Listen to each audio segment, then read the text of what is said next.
नमस्कार, स्वागत है आपका जनसत्ता में। मैं हूं विभावरी दीक्षित और लेकर आई हूं आपके लिए इस वक्त की ताजा खबरें।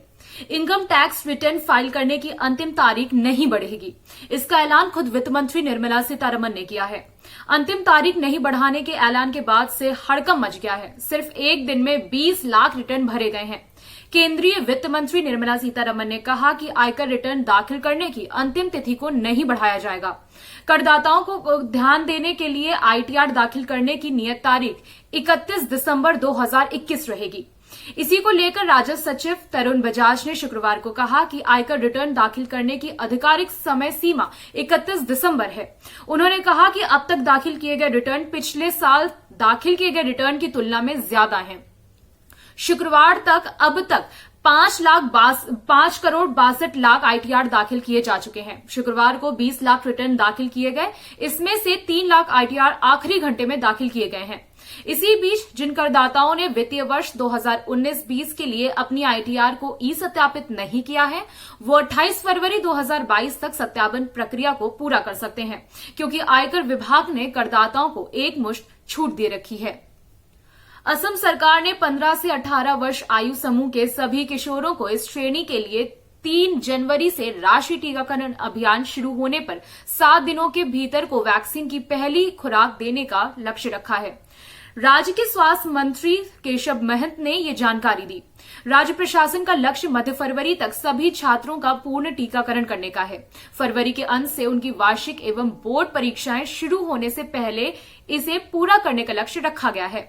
मंत्री ने संवाददाताओं से कहा, चूंकि 15 से 18 वर्ष आयु के वर्ग में ज्यादातर लोग छात्र हैं, इसलिए हमने स्कूल और कॉलेज में टीकाकरण अभियान चलाने का फैसला किया है।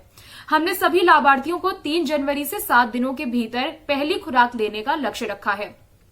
हम किशोरों को कोवैक्सीन की खुराक देंगे ताकि वो अगली खुराक मध्य फरवरी तक लगवा सकें। हमारा लक्ष्य छात्रों की वार्षिक एवं बोर्ड परीक्षाओं से पहले उन्हें दोनों खुराकें देने का है। राज्य में कोविड से अब तक 6164 लोगों की मौत हो चुकी है। वर्ष में कई स्थानों पर नववर्ष की पूर्व संध्या पर मनाए जाने वाला जश्न कोरोना वायरस संक्रमण के मामले तेजी से बढ़ने के चलते लगातार दूसरे वर्ष फीका पड़ गया या रद्द करना पड़ा। कोरोना वायरस से अत्यधिक संक्रामक ओमिक्रॉन स्वरूप ने नववर्ष की पूर्व संध्या पर मनाए जाने वाले जश्न का उत्साह ठंडा कर दिया। हालांकि इस स्वरूप के मामले सामने आने से पहले कई लोग महामारी से प्रभावित दूसरे वर्ष के भी बीत जाने को लेकर खुश नजर आ रहे थे। लेकिन अभी तक खैरियत ये है कि ओमिक्रॉन के संक्रमण के कारण महामारी की पिछली लहर के समान अस्पतालों में भीड़ नहीं बढ़ी है और न ही संक्रमितों की मौतें हुई हैं, खासतौर से टीकाकरण करा चुके लोगों की। इससे 2022 के लिए उम्मीद की एक किरण आती प्रतीत हो रही है। देश में अल्पसंख्यकों के खिलाफ भड़काऊ भाषणों के मामलों के संबंध में सुप्रीम कोर्ट ने एक याचिका दाखिल की। सुप्रीम कोर्ट ने ये याचिका जमीयत उलमाए हिंद और मौलाना सैयद महमूद असद मदनी ने दायर की है। इस याचिका के हाल के दौर में दिए गए भड़काऊ भाषणों का जिक्र किया गया है। इस याचिका के जरिए मांग की गई है कि इस मामले की जांच के लिए निष्पक्ष कमेटी बनाई जाए। हेट स्पीच को लेकर दायर की गई याचिका में कहा गया कि इस तरह के किसी भी उदाहरण के संबंध में आपराधिक कानून के तहत कोई कार्यवाही शुरू नहीं की गई। पिटीशन में पैगंबर मोहम्मद के खिलाफ की गई घृणास्पद टिप्पणी का भी जिक्र किया गया है। याचिकाकर्ताओं ने कहा कि साल 2018 से लेकर देश भर में कई लोगों ने मुस्लिम समुदाय के खिलाफ हिंसा भड़काने को लेकर टिप्पणियां की हैं। सुप्रीम कोर्ट में दायर इस याचिका में यूपी पुलिस द्वारा यति नरसिंहानंद सरस्वती की टिप्पणी के विरोध में 100 से ज्यादा मुसलमानों को गिरफ्तार किए जाने का भी जिक्र किया गया है।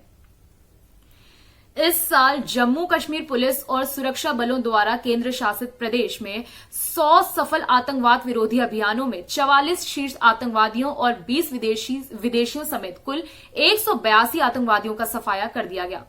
पुलिस प्रमुख दिलबाग सिंह ने शुक्रवार को यह जानकारी दी। जम्मू कश्मीर पुलिस के 100वें सफल आतंकवाद रोधी अभियान के एक दिन बाद जम्मू कश्मीर के पुलिस महानिदेशक ने आतंकवादियों के मारे जाने की कुल संख्या की जानकारी साझा की। सिंह ने कहा कि पंथा चौक में पुलिस की बस पर हमले में शामिल जैश मोहम्मद के कुल 9 आतंकवादी पिछले 24 घंटों में मारे गए, जबकि वर्ष के दौरान कुल 20 विदेशी आतंकवादी ढेर कर दिए गए। डीजीपी ने कहा कि इस वर्ष केंद्र शासित प्रदेश में समय सीमा पार आतंकवादियों की कम घुसपैठ हुई है। अफगानिस्तान से किसी भी आतंकवादी के देश में घुसपैठ की कोई घटना सामने नहीं आई है।